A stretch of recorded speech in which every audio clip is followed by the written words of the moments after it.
ती लाईन लावून व्यवस्थित शिस्तीत दर्शन घेतलं जावं. तिथे विनाकारण गडबड कुणी नागरिकांनी करू नये. मोठ्या प्रमाणावर गर्दी आणि महिला आपल्याच घरच्या महिला भगिनी तिथे दर्शनासाठी येतात, त्या अनुषंगाने शिस्तीत सर्वांनी दर्शन घ्यावं.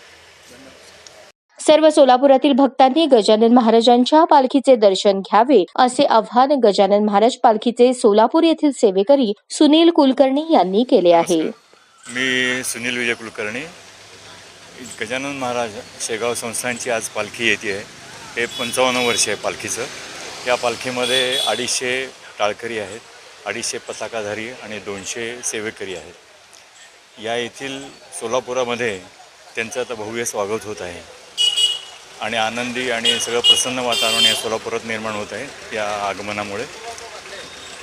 यामध्ये आम्ही हे काम करतो ते म्हणजे पालखीमधील वारकऱ्यांची सेवा सुविधा कशी सुकर होईल, त्यांना सोयीसुविधा कशा चांगल्या मिळतील याकडे आमचं लक्ष असतं. सोलापुरामध्ये आम्ही तिघं म्हणून हे काम बघतो साधारणपणे. त्यामध्ये पोलीस परमिशन असेल, मिरवणुकीतला मार्गक्रमण असेल, त्यामध्ये इथं 2 दिवस मुक्काम असतो. पहिला मुक्काम कुचन हायस्कूलला आणि दुसरा मुक्काम उपलब्ध मंगल कार्यालय. किती तारखेला मार्गस्थ होतो पंढरपूर? आता पंढरपूरकडे ही आपली 12 तारखेला सकाळी उपलब्ध मार्गस्थ होईल.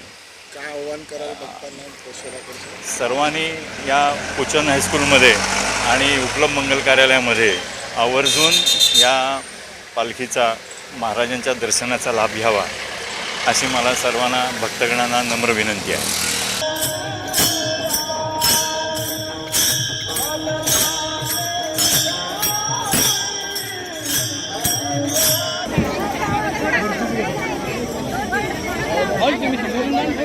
सातशे किलोमीटरचा प्रवास करून आज 28व्या दिवशी गजानन महाराजांची पालखी सोलापूर शहरात आगमन झाले. आगमनानंतर बघाल की किती भक्तिमय वातावरणामध्ये पालिका प्रशासन आणि इतर लोकप्रतिनिधींनी त्याचं स्वागत केलं.